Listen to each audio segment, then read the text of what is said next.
Have you ever had a chemical spill and you had no idea what to do? You didn't know how to clean it up, what to do with the products after you cleaned it up?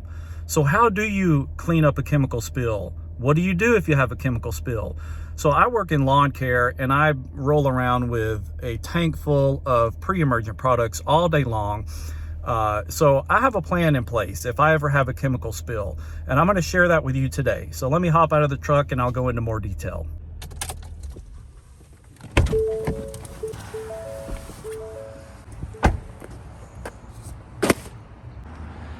In lawn care, there are multiple things that can go wrong that will cause a chemical spill. So we have all types of valves and pumps. Any of these valves can get turned in the wrong direction, sending pressure in the wrong direction, causing some of these pipes to blow off. Multiple things can go wrong. You could spring a leak on the hose here. That's happened multiple times when using older hoses, and chemical just starts spewing out of a bad spot on the hose. Well, I want to talk about one scenario where, let's just say you're spraying a huge yard and you're dragging this hose out. You're in this person's backyard and you end up using every bit of hose that you have on the truck. So you're in that backyard and you lose pressure all of a sudden. So you turn around, you look back at your truck and you see that the hose has popped off here and there's chemicals spewing out of that connection point on the hose reel. So you run back to the truck and assess the situation.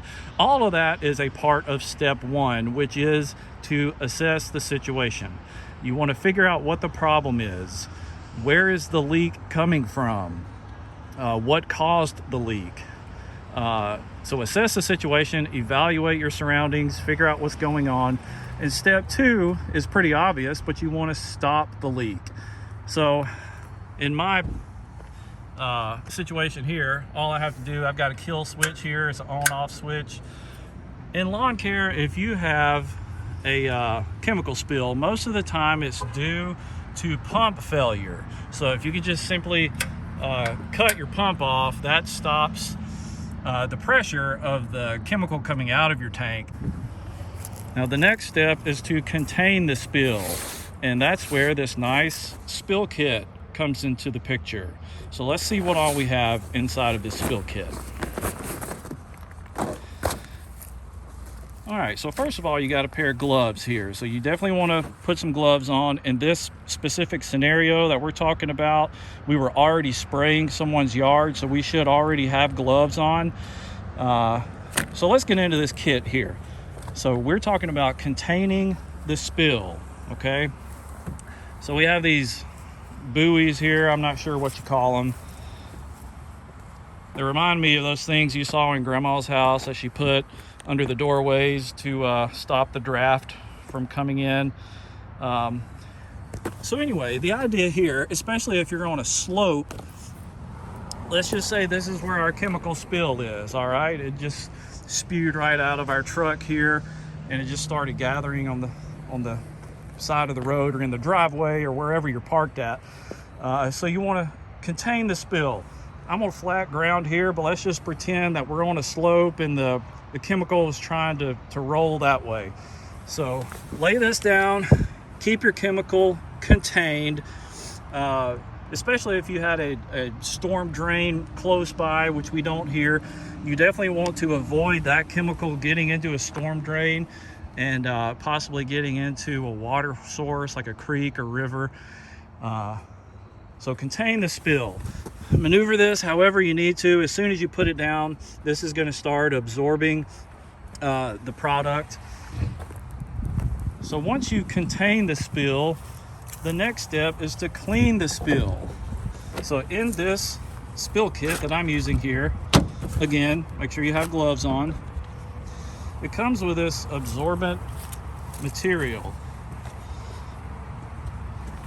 So you want to just take these sheets of absorbent material, lay it down in the puddles of chemicals that you have, and that will start to absorb all of the chemical. Just lay it all down. Use as much as you need to.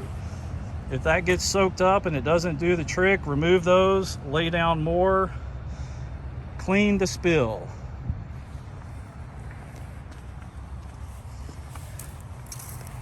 After you've cleaned it all up, this spill kit comes with a trash bag.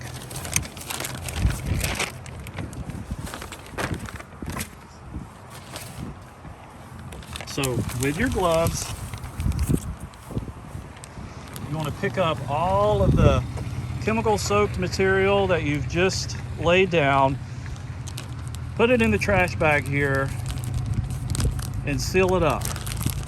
Now, once you've had everything cleaned up and you have your trash bag full of all of this product soaked cleaning equipment, what do you want to do with this? Can I take this to the closest trash can that I see and throw it away? No, that is not what you want to do. You can take this bag, throw it in the back of your truck for now, take it back to your office, talk to your supervisor about what happened, and then you can come up with a plan to properly dispose of this. You don't want to throw it in a dumpster. You definitely want to call a 1-800 number. Just Google, what do I need to do to get rid of chemicals for a chemical spill. There should be a local phone number that you can call with professionals to give you guidance on what you need to do to properly dispose of that. So that brings me into my next step, is to communicate. So you want to communicate with your supervisor. If you are a business owner, you want to communicate with your customer. Let's just say this is your customer's lawn right here. If this was a big spill, you may get some flow into the edges here of their lawn. So they may end up getting some chemical damage, some burning in their lawn. So just communicate that with your customer. You've done nothing wrong. Accidents happen. Do the right thing. Contact your customer. Tell them what happened. If you work for a company and you have a direct supervisor, definitely contact your supervisor. Let him or her know what happened. And then if the chemical spill is big enough, you may have to contact the authorities. So call 911 if you need to. It may turn into a hazmat situation. But what you don't want is your chemical going into a water source like this. So do the right thing. Clean up the chemical spill. Contact authorities, contact your customer, contact your supervisor. It all goes back to just doing the right thing. Follow these steps if you ever have a chemical spill. I hope you don't. If you ever have had a chemical spill, leave me your story in the comment section. I would love to hear what you did and what happened. I'm just curious about other people's stories. I love hearing stories of other lawn care professionals. So let me know if you've ever had a chemical spill. I'd love to hear about it.